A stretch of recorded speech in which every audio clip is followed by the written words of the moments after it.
Un saludo para todos los queridos hermanos que una vez más nos acompañan a este estudio de la lección de la Escuela Sabática. Estamos desde los estudios de SMI Reforma El Salvador y vamos a estudiar la lección número 2. Tenemos a un invitado especial, al pastor David García. Bienvenido, pastor. Gracias, hermano Gamaliel. Un gusto estar una vez más compartiendo el estudio. Esperamos que sea de mucha bendición para la hermandad. Amén. Vamos a arrodillarnos, vamos a pedirle a nuestro Dios que nos dé su dirección en el estudio de esta escuela sabática.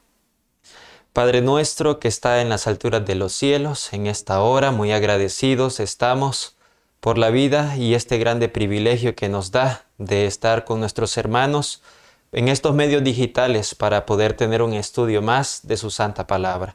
Pedimos, Señor, que su Espíritu Santo sea con nosotros, que cada palabra que vayamos a hablar pueda ser sancionada con su Santo Espíritu y que podamos nosotros aprender a través de estas lecciones lo que es necesario aplicar en nuestras vidas. Bendiga a cada hermano que también nos sintoniza. Pedimos, Señor, por ellos, si hay dolencia física, si hay enfermedades, si hay diferentes dificultades, preocupaciones, que usted también pueda responder sus oraciones de acuerdo a su voluntad. En el nombre de Jesús suplicamos estos favores. Amén. Amén. Vamos a estudiar la lección, como lo hemos mencionado, es la lección número 2 para el sábado 12 de julio del 2025. Y tenemos un título que dice así: Ministerio Profético. Estamos hablando acerca del profeta Isaías. Y vamos a tener la lectura de esta nota de introducción. Dice de la siguiente manera: la responsabilidad de los atalayas de hoy es tanto mayor que en los días del profeta. Como nuestra luz es más clara y nuestros privilegios y oportunidades mayores que en sus días. Es el deber del ministro amonestar y enseñar a todo hombre con toda humildad y sabiduría. No se ha de conformar a las costumbres del mundo, sino que como siervo de Dios contenderá por la fe que ha sido transmitida a los santos. Satanás está obrando constantemente para derribar los baluartes que les impiden el libre acceso a las almas. Y mientras nuestros ministros no son más espirituales en sus pensamientos, mientras no establecen una conexión estrecha con Dios, el enemigo tiene gran ventaja y el Señor considera al atalaya responsable por su éxito. Eso lo dice Testimonios para la Iglesia, tomo 5, página 16. Así que es muy interesante la nota de introducción. Habla en general de los atalayas. Hoy tenemos una responsabilidad mucho mayor que en los días de los profetas anteriores, porque tenemos una luz todavía más amplia, porque vivimos en el último tiempo, donde el Señor ha dado tantos dones y tanta comprensión. Por lo tanto, para todos aquellos que nos dedicamos al ministerio, dice el Señor que somos atalayas y tenemos una responsabilidad todavía mayor. Pero vamos a estudiar cómo esta responsabilidad la desempeñó el profeta Isaías. Así que vamos a pasar a la pregunta número 1. Tiene un subtítulo: exhortación. Pastor David, ¿qué reyes de Judá se mencionan en la visión? ¿A qué elementos de la creación es necesario prestar atención? Muy bien, como estamos estudiando acerca del ministerio profético de dos profetas, Isaías y Jeremías, vemos en esta parte de la lección que se nos sugiere también el tiempo en el cual ministró este siervo de Dios. Y es un periodo, ¿verdad?, de 4 reyes sucesivos, los cuales por un periodo aproximado de 100 años, desde el siglo VIII antes de Cristo aproximadamente, es que se destacan los reyes Usías, Jotam, Acaz y Ezequías. De estos reyes, 3 trataron de hacer lo correcto delante de Dios, cometieron errores, hicieron cosas también que no estuvieron al 100% aceptables delante de Dios, pero hicieron un intento, se esforzaron, salvo, ¿verdad?, el rey Acaz, que este rey sí hizo lo malo porque introdujo la idolatría en Judá. Dentro de todo este lapso de tiempo de estos reyes, ¿verdad? Nosotros encontramos la labor del ministerio profético de Isaías. Ahora, en esta visión específicamente se mencionan a estos reyes y también se mencionan elementos de la creación, los cuales es necesario prestar atención. Según lo que nosotros podemos comprender por el versículo sugerido de Isaías 1 y 2, son los elementos del cielo y la tierra. La Biblia dice, oíd cielos y escucha tú, tierra, porque Jehová habla. Entonces, para tratar de comentar, se nos viene la idea, ¿verdad, hermano Carlos? ¿Por qué es que se sugiere o se mencionan estos dos elementos? Bueno, podríamos decir de que el cielo y la tierra son los primeros elementos que son mencionados en la creación, en Génesis 1:1.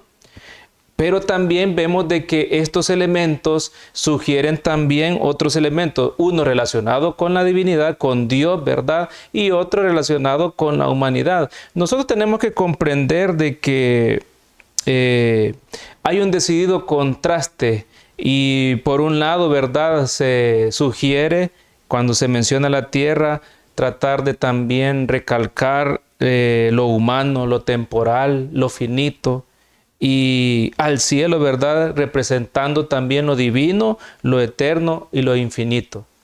Los comentarios que encontramos en relación a esto también hablan acerca de que el profeta cita a los cielos como testigo acerca del mensaje de denuncia también que es dado a Judá por las maldades que ellos han hecho, por sus consecuencias y también por el deseo de Dios, ¿verdad? De que sea encarrilado por la senda de la justicia.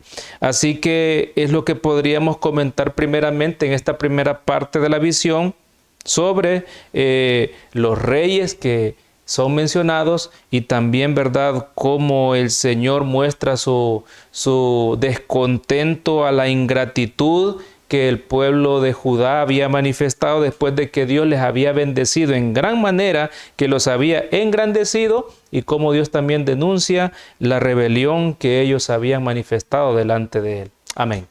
Amén. Muchas gracias, Pastor David. Y es que, hablando un poco acerca de los cielos y la tierra, también notamos nosotros, por ejemplo, que en el Antiguo Testamento se citaban como testigos al cielo y a la tierra.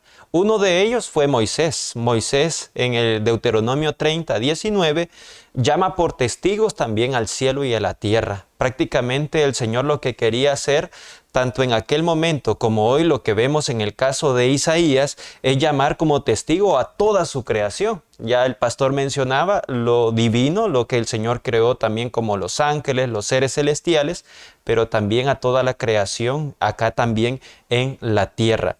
Y es interesante la amonestación. La amonestación para ellos es: cría hijos. Él se presenta como un padre.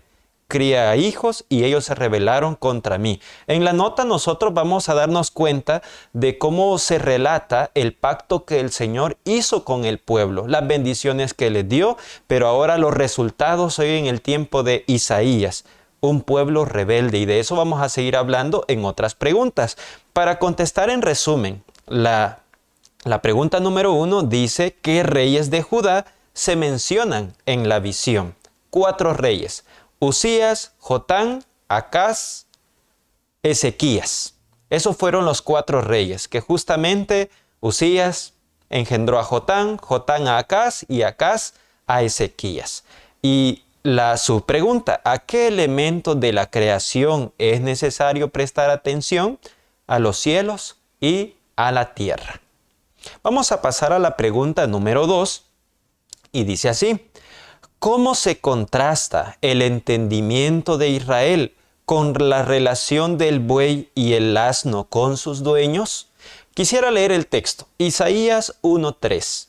El buey conoce a su dueño y el asno el pesebre de su señor. Israel no entiende, mi pueblo no tiene conocimiento. Qué interesante es la comparación que ahora el profeta brinda acerca del comportamiento entre los animales y el comportamiento en el tiempo de él del pueblo de Israel.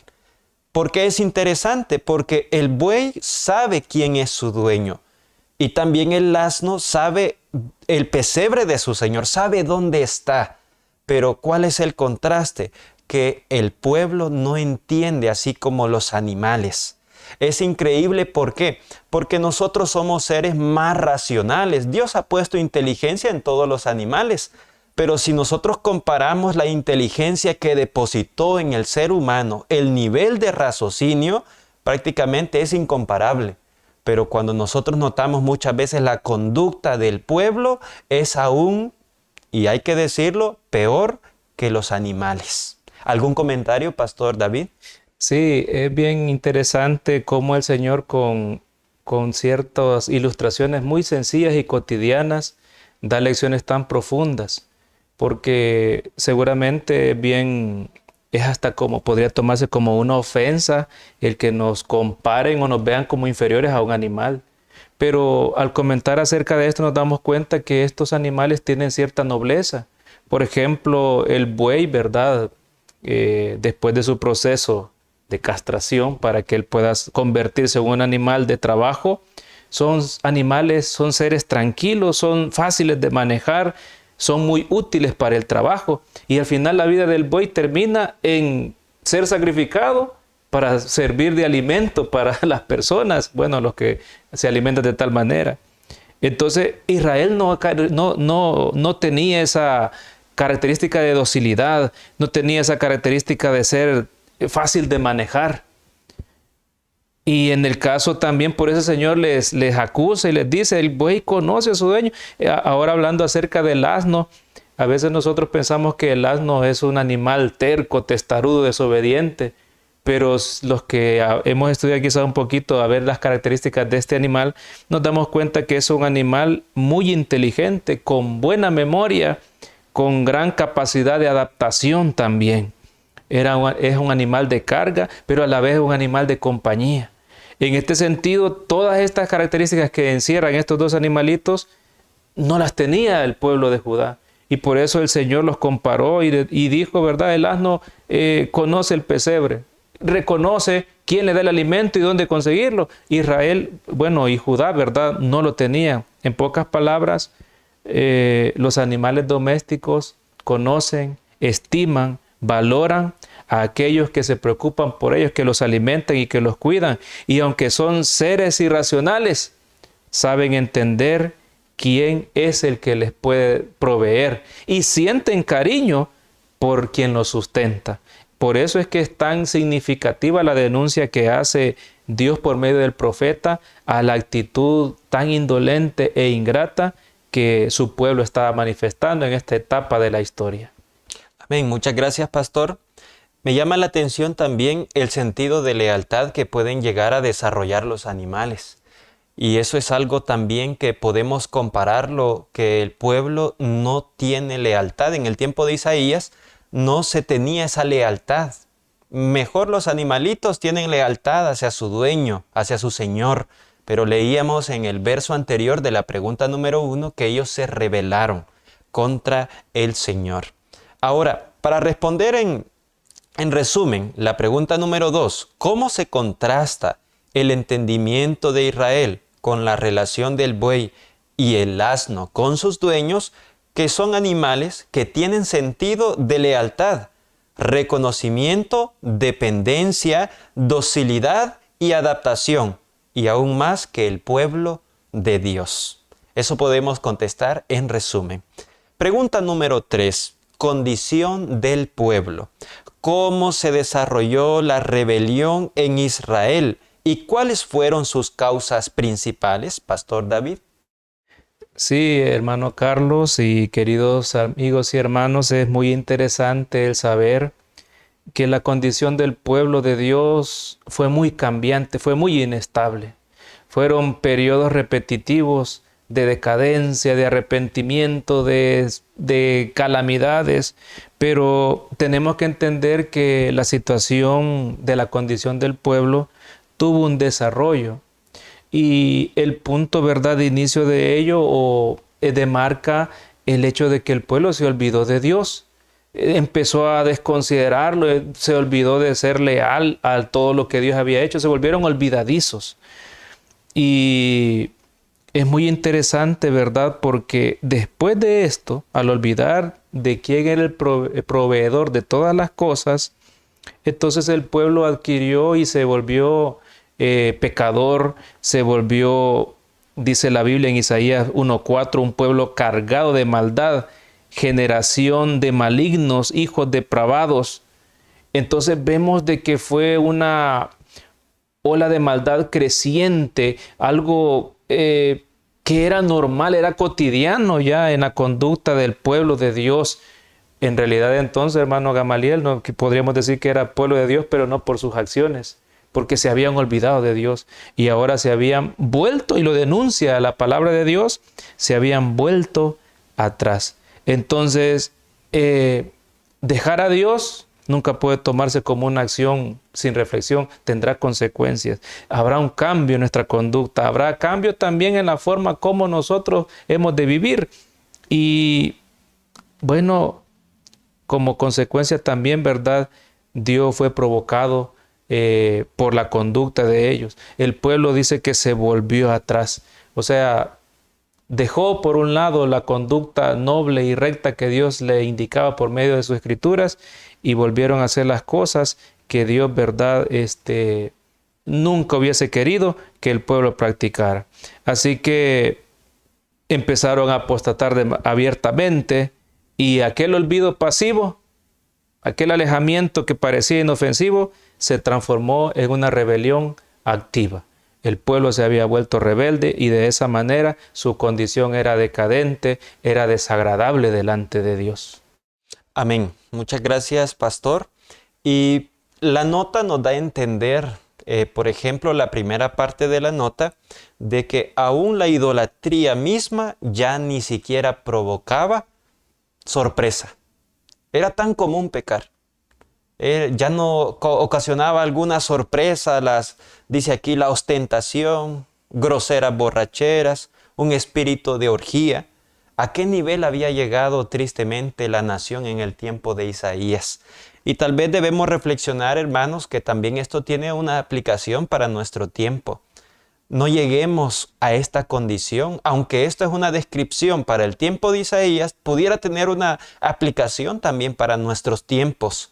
Cuando nosotros leemos el nivel de depravación que había en aquel momento, nos da a entender que también hoy en día, más en los últimos tiempos, se puede desarrollar todo esto. Dejamos muchas veces al Señor, dejamos nuestra devoción, la oración, el estudio de su palabra, la asistencia a las reuniones, el visitar al huérfano, y entonces Satanás nos ocupa en muchos pecados y comenzamos a caer de una manera tan degradante como se describe en el tiempo de Isaías. Que el Señor nos libre de ser personas en estas condiciones.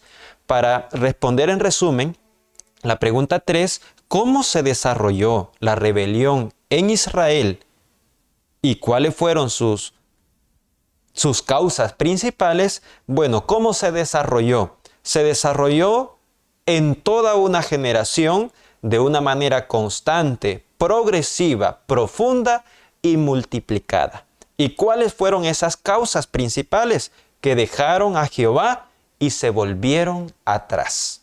Vamos a pasar a la pregunta número 4. Y dice así: ¿cuáles son las consecuencias físicas y espirituales de la condición descrita en los versículos? Tenemos 4 versículos, desde el versículo 5 al 8. Dice la segunda parte del versículo número 5, toda cabeza está enferma y todo corazón doliente. Desde la planta del pie hasta la cabeza no hay en él cosa sana, sino herida, hinchazón y podrida llaga. Esto se muestra la condición como de un enfermo. Isaías, si ustedes analizan muy bien estos versículos, está comparando la condición del tiempo, del pueblo, en el tiempo de él, como una persona leprosa. Y notamos que estaba enferma, dice, todo corazón doliente, ¿desde dónde? Desde lo más bajo hasta lo más alto. Podemos mencionar a un nivel territorial, no había lugar donde no hubiera corrupción. Pero también esto lo pudiéramos tomar desde el más humilde hasta aquel que ocupaba cargos elevados. Podemos hablar de un rey, podemos hablar también de los sacerdotes, de los levitas. Ellos pueden representar la cabeza y los pies a aquellas personas más humildes. Es decir, hermanos, la condición la está comparando con una enfermedad física. Todo está enfermo. Por lo tanto, ¿qué vendría a esta nación? Dice el verso 7, vuestra tierra está destruida, vuestras ciudades puestas a fuego, vuestra tierra delante de vosotros comida por extranjeros y asolada como asolamiento de extraños. Estas eran las consecuencias físicas, materiales que iba a tener la nación de Israel, la nación también, el pueblo de Judá. ¿Algún comentario, Pastor David? Sí, aunque ya las consecuencias han quedado muy claras y hay algo interesante también que relata estos versículos de Isaías, capítulo 1, y me llama la atención cuando el profeta, ¿verdad?, por inspiración divina describe y dice: desde la planta del pie hasta la cabeza no hay en él cosa sana, sino herida, hinchazón y podrida llaga. No están curadas ni vendadas. Pero el pueblo se había acostumbrado a vivir con esa enfermedad. No sentía ningún problema al andar llagado, aunque según lo que dice el Espíritu de profecía en Profetas y Reyes, se les había presentado el gran médico para la enfermedad espiritual, pero no querían ser sanados, no sentían el deseo de que su vida fuera diferente, se habían acostumbrado.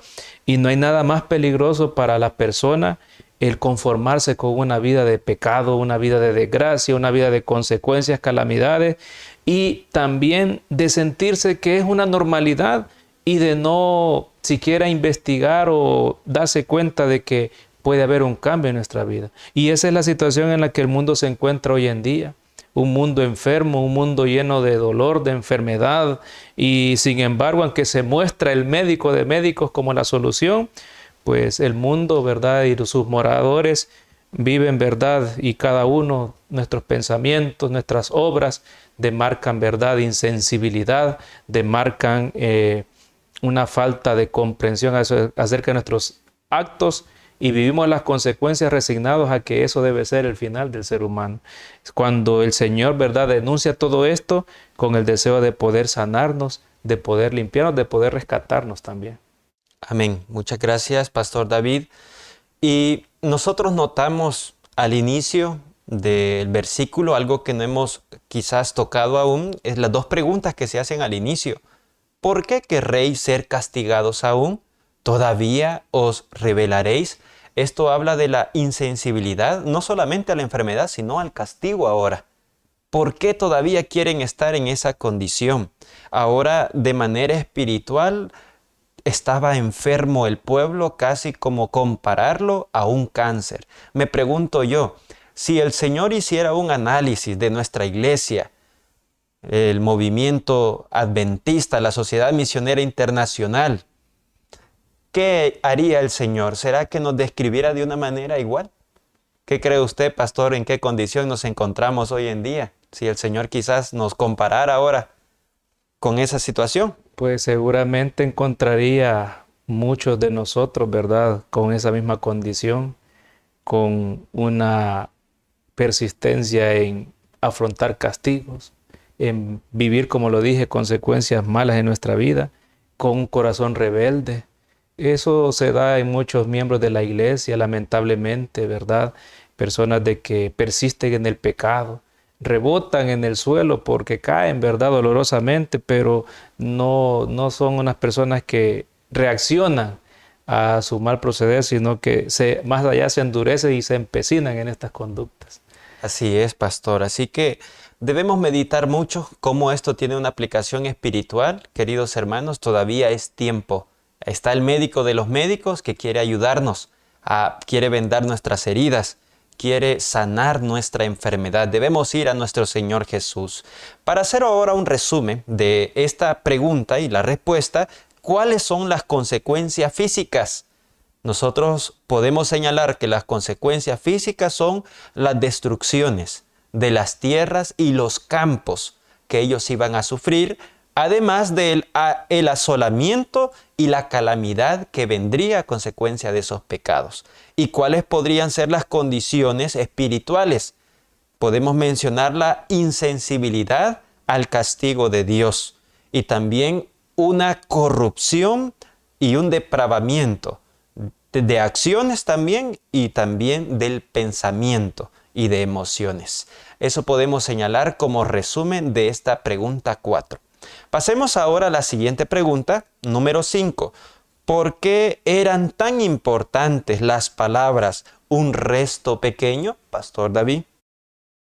Bueno, Isaías 1:9 dice textualmente la palabra de Dios: si Jehová de los ejércitos no nos hubiese dejado un resto pequeño, como Sodoma fuéramos y semejantes a Gomorra. Bueno, todos conocemos la historia de Sodoma y Gomorra, cómo fue unas naciones malas. Predominaba la abundancia, la tranquilidad, pero eso los hizo que se corrompieran tanto y Dios las destruyó. Sin embargo, en su misericordia el Señor dio advertencia y otorgó la salvación a los fieles en aquel lugar. Lo mismo sucedía, ¿verdad?, en Judá. La Biblia dice de que había, ¿verdad?, un pequeño residuo, que había un pequeño remanente a los cuales el Señor le tuvo consideración. Al estudiar la profecía y su cumplimiento en lo que sucedió en Judá, nos damos cuenta que fueron los asirios el azote que Dios utilizó para poder, ¿verdad?, tratar de reprimir toda la maldad que había en su pueblo en aquel entonces. Y menciona que también durante la invasión de Sennacherib, Jerusalén quedó literalmente rodeada por los ejércitos asirios. Sin embargo, con excepción de Jerusalén, ¿verdad?, fue la única ciudad que siguió resistiendo cuando ya todo el resto de la tierra de Judá había caído en manos del enemigo. Entonces, ¿por qué es que el Señor tuvo esa consideración con esta ciudad? Aunque era algo pequeño, aunque era algo, digamos, insignificante, ya no representaba una amenaza como pueblo. Sin embargo, el Señor, ¿verdad?, tuvo en consideración a esta región porque siempre, y esto me llena de mucha alegría, de esperanza, siempre el Señor tiene un pequeño grupo de fieles. En todas las circunstancias de la vida, desde que el hombre fue creado y se introdujo el pecado, el mundo se dividió en dos clases: los que hacen la voluntad de Dios y los que no lo hacen. Y el mismo profeso pueblo de Dios también ha pasado por estas circunstancias, en los cuales una cantidad de creyentes, ¿verdad?, muy pequeñita, son los que se mantienen siempre fieles. Y en este sentido, de no haber sido por este pequeño residuo que se mantuvo fiel, apartado,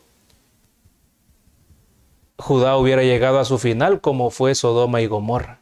Entonces, por eso es que fue tan importante el hecho de que ese pequeño grupo de fieles que se mantuvieron, que seguramente miraban la abominación que realizaban sus mismos hermanos, pero no participaron de ella, Dios lo consideró en este sentido de tal importancia para poder también preservar algo de aquello, ¿verdad?, que representaba ese linaje escogido, como lo era el pueblo en este sentido, ¿verdad?, específicamente de Judá. Así que la nota nos dice en Profetas y Reyes, en la última parte, que hubo algunos que le escucharon con fervor y se apartaron de sus ídolos para adorar a Jehová. Y en los días sombríos que iban a presentarse en la historia de Judá, cuando solo quedaría un residuo en la tierra, las palabras del profeta iban a continuar dando fruto en una reforma decidida. Entonces, queridos hermanos y amigos, la reforma siempre ha existido y la reforma ha tomado fuerza cuando la apostasía se hace algo generalizado dentro del pueblo del Señor. Y en este sentido me llena de mucha alegría porque nosotros hoy somos llamados a ser ese pequeño residuo, ese pequeño remanente en comparación al mundo y el pseudo cristianismo, debemos de nosotros ser ese pequeño remanente, así como lo fue esta pequeña provincia en el reino de Judá, que se mantuvo ahí. La Biblia y la profecía lo describe como una pequeña enramada en una viña, en una cabaña en un melonar. Es algo quizás insignificante, un puesto de vigilancia, pero que representa algo para Dios. Y en este sentido, ¿verdad? Aunque para el mundo algo vulnerable, siempre, ¿verdad? Es muy importante que el considerar de que siempre habrá, como lo hubo en esta etapa, un pequeño remanente o un pequeño residuo, ¿verdad? Amén. Muchas gracias, Pastor David, por la respuesta. Podemos responder en resumen. ¿Por qué eran tan importantes las palabras un resto pequeño? Porque esto representa que Dios guarda fielmente al remanente y que hay esperanza de restauración para su pueblo. Vamos a pasar ahora a la siguiente pregunta. Tiene un subtítulo, llamado al arrepentimiento genuino. Dice la pregunta, ¿cómo consideró Dios la falta de sinceridad y la práctica superficial de las ceremonias religiosas?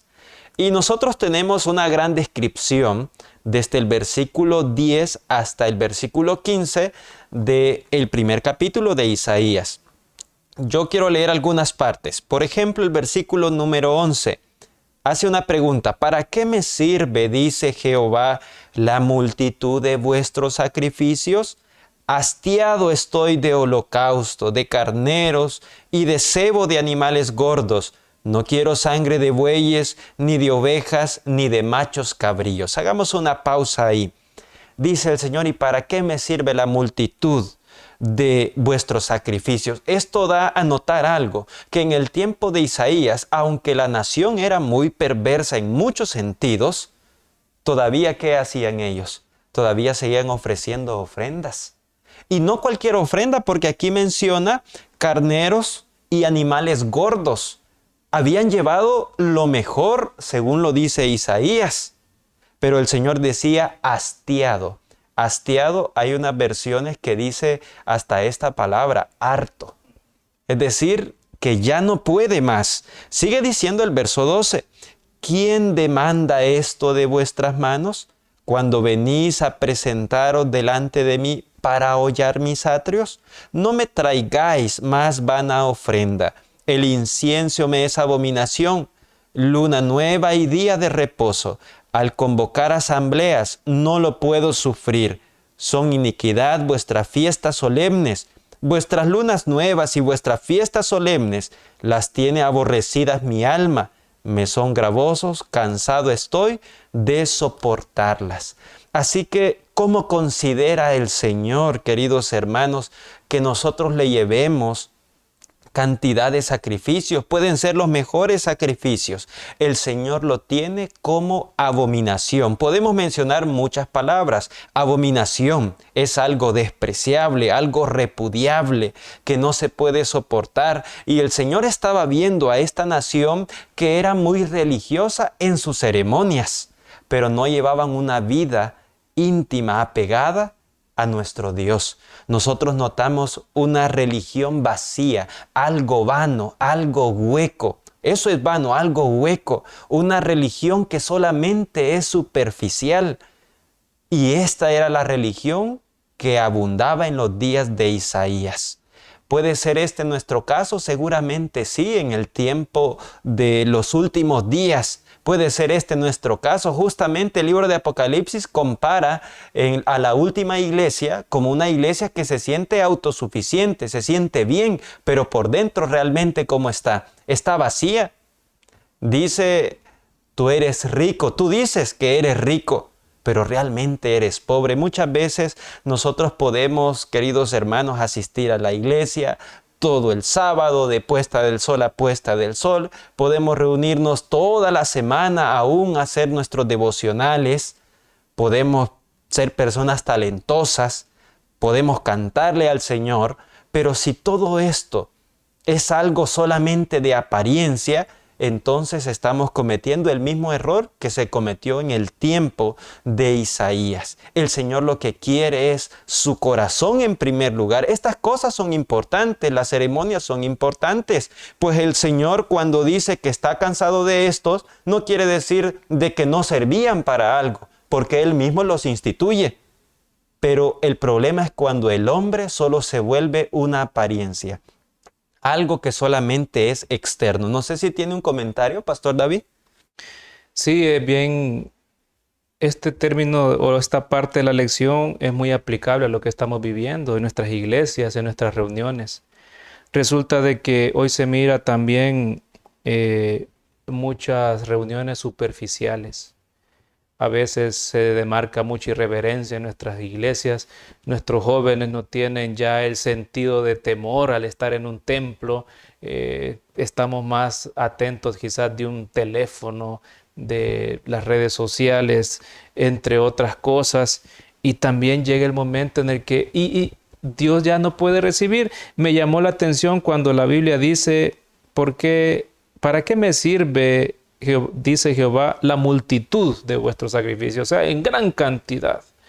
¿De qué nos sirve a veces nosotros estar todos los días en el culto, pero vamos con un corazón vacío?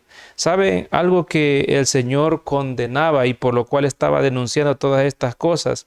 Es que Israel estaba dispuesto a dar bienes, a dar sacrificios, pero no estaban dispuestos a entregar sus corazones a Dios. Y eso es lo que convirtió a su culto en algo superficial, en algo aborrecible, algo lo que Dios no lo podía recibir. Es como cuando un hijo le regala algo al padre, pero lo hace con desdén, lo hace mostrando obligación o por un simple compromiso. A que el padre no se ve agradado, pues es lo mismo que Israel estaba haciendo en este momento, y es lo que también a veces nosotros también hacemos. A veces debemos de comprender que el reunirnos, el orar, el abrir la Biblia, hacer un culto en nuestra familia, debe representar reverencia, agradecimiento, porque es una oportunidad maravillosa para acercarnos a Dios. Y también deberíamos de reflexionar de que muchas veces quizás hemos orado, hemos cantado, hemos predicado, hemos estado en la iglesia en algún momento y fue algo que para Dios no significó agrado, sino que fue algo detestable, algo despreciable, como lo estaba haciendo en este tiempo también el sistema de ofrendas y sacrificios que mantenía el pueblo de Israel, ¿verdad? Así que Dios nos ayude, queridos hermanos, para enmendar, para corregir y darle primeramente a Dios nuestro ser, ¿verdad? Nuestra vida, nuestra voluntad. Amén. Por eso el libro de Proverbios 21-27 llama al sacrificio de todas estas personas, dice así, el sacrificio de los impíos es abominación. ¿En qué nos convertimos cuando nosotros estamos alejados de Dios, pero en apariencia cumplimos los requisitos en apariencia y somos personas muy ritualistas que hacemos las ceremonias al pie de la letra? El Señor nos llama como personas impías. Qué terrible, ¿verdad? Ahora, vamos a responder la pregunta de una manera, en resumen, ¿cómo consideró Dios la falta de sinceridad y la práctica superficial de las ceremonias religiosas como algo despreciable, como algo repudiable, abominable, inservible, incluso como algo insoportable, fastidioso y cansador? Así pudiéramos nosotros resumir esta respuesta. Vamos ahora a la pregunta número 7. ¿Cuál es la condición para recibir la promesa de perdón que Dios ofrece al pecador? Pastor David. Algo maravilloso dentro del mensaje que Dios da a la nación de Judá y a nosotros también, porque entendemos de que la profecía tiene doble aplicación. Una es verdad, una denuncia para el pueblo antiguo, pero también tiene una aplicación para nosotros. Y Dios nos está haciendo, por medio de esta profecía también a nosotros, un llamado hacia un arrepentimiento genuino. Pero ese arrepentimiento genuino conlleva un proceso. Eso es lo que a veces la gente no quiere experimentar, ese proceso. Y lo describe Isaías en el capítulo 1, versículos 16 al 20. Lo primero que nos dice de las condiciones que tenemos que nosotros cumplir para recibir el perdón que Dios ofrece al pecador, dice que tenemos que lavarnos y limpiarnos. Me llama la atención porque en el servicio del santuario, los sacerdotes, antes de poder entrar al edificio del lugar santo, tenían que lavarse. Por eso estaba un mueble que era el lavacro, ¿verdad? O esa fuente de bronce. Todos los que entraban al lugar santo debían de lavarse. No tenía que entrar ninguna partícula de contaminación en ese lugar. Ahora, en el caso nuestro, ese lavamiento no tiene que ser por obras personales o tiene que ser una obra nuestra, sino que es una obra que Dios quiere hacer en nosotros también. Me recuerda también la experiencia de Pedro cuando están en el aposento alto y están por lavarse los pies y nadie da la idea de lavarse los pies, sino que es Jesús el que empieza y Pedro fue el que se opone y le dice, no me lavarás los pies jamás. Jesús le dijo, si no te lavares no tendrás parte conmigo. Entonces Dios desea lavarnos, Dios desea limpiarnos, quitarnos, dice que tenemos que quitar la iniquidad de nuestras obras, esos pensamientos malos. A veces nosotros nos acostamos pensando el mal, nos acostamos pensando en vengarnos, en desquitarnos. Esos pensamientos deben de morir. Ese pensamiento, ¿verdad?, de hacer el mal a los demás. Todo eso dice que debemos de hacer morir todas esas obras. Tenemos que dejar de hacer lo malo.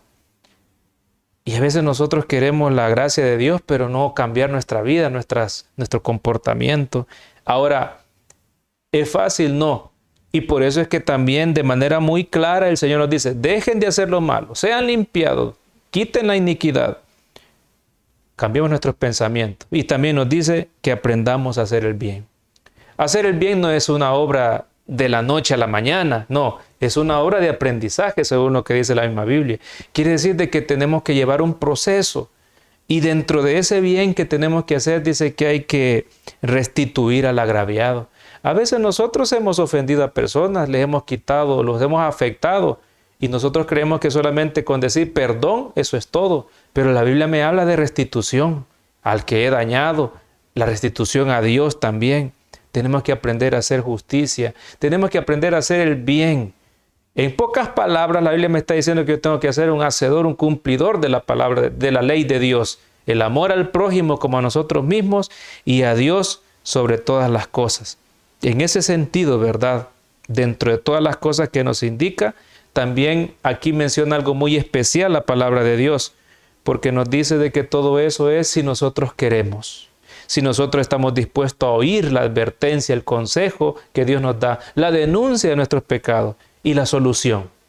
Por eso es que en el versículo 19 dice, si quisieres y oyeres, comeréis del bien de la tierra. Entonces, Dios da la condición para el perdón, pero somos nosotros quienes decidimos, primeramente, oír y después de esto, obedecer. Ahora, si queremos, dice el Señor, comeremos del bien de la tierra. Pero si no queremos y si seguimos siendo rebeldes, eso se le decía también a Judá, si queréis ser rebeldes, seréis consumidos a espada porque la boca de Jehová lo ha dicho. Y eso fue lo que sucedió con este pueblo, lamentablemente.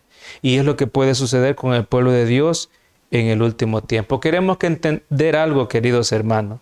El pecado da por resultado la contaminación moral y la decadencia. Por eso es que Dios nos hace ver que cada pecador necesita la purificación moral. Y por eso es que Dios le pide a su pueblo que abandone su pecado. Así que también entendemos que los hombres no nacen a la vida cristiana con un carácter perfecto, sino que deben aprender lentamente y con dificultades a marchar por los caminos de Dios. Así que la invitación es para la iglesia, el pueblo de Dios en este tiempo, a que recibamos la invitación que Dios nos hace por medio de su palabra. Amén. Amén. Así que lo que Isaías estaba escribiendo era justamente la reforma genuina que el pueblo de Dios debe ser. Y si no lo hace el pueblo de Dios de manera personal, debemos también hacer esta reforma para formar parte también de ese remanente del que se hablaba también en la lección. Así que en resumen, ¿cuál es la condición para recibir la promesa de perdón que Dios ofrece al pecador? En resumen la condición es hacer una reforma genuina y también decidida. Así que, queridos hermanos, esta ha sido la lección que hemos estudiado. Ojalá los comentarios que hayamos mencionado puedan servir también para que ustedes puedan generar más ideas, y también es importante que cada quien pueda estudiar la lección y de esta manera, al ir a la iglesia, podamos aprender más y podamos nosotros dar a conocer lo que Dios también nos ha enseñado. Que el Señor les bendiga. Vamos a hacer una oración para finalizar. Amante Dios y querido Padre que está en el cielo, elevamos nuestra plegaria en esta hora, reconociendo nuestra indignidad, reconociendo nuestro pecado y expresándole nuestra necesidad de ser limpiados. Señor, ayúdenos para poder ser equilibrados en nuestra forma de vivir, para no ser ingratos, para poder valorar todo lo que usted ha hecho para nosotros como individuos y como pueblo suyo en este último tiempo. Que el consejo de su palabra y las amonestaciones recibidas nos sean una ventaja, y que este estudio también pueda hacernos recapacitar, reaccionar, y podamos ser limpiados, podamos hacer una reforma cabal en nuestras vidas. Bendiga a su pueblo, a todos los que son parte del estudio de su palabra por medio de la escuela sabática, que este estudio sea de mucha bendición para todos. Perdone nuestros pecados, querido Dios, y bendiga a su pueblo. Lo pedimos en el nombre de Jesús. Amén y amén. De esta manera hemos finalizado la lección de la escuela sabática. Invitamos a todos los hermanos siempre a compartir este estudio y recuerden, las respuestas están también en un PDF, en el comentario o en la descripción de este video. Que el Señor les pueda bendecir. Amén.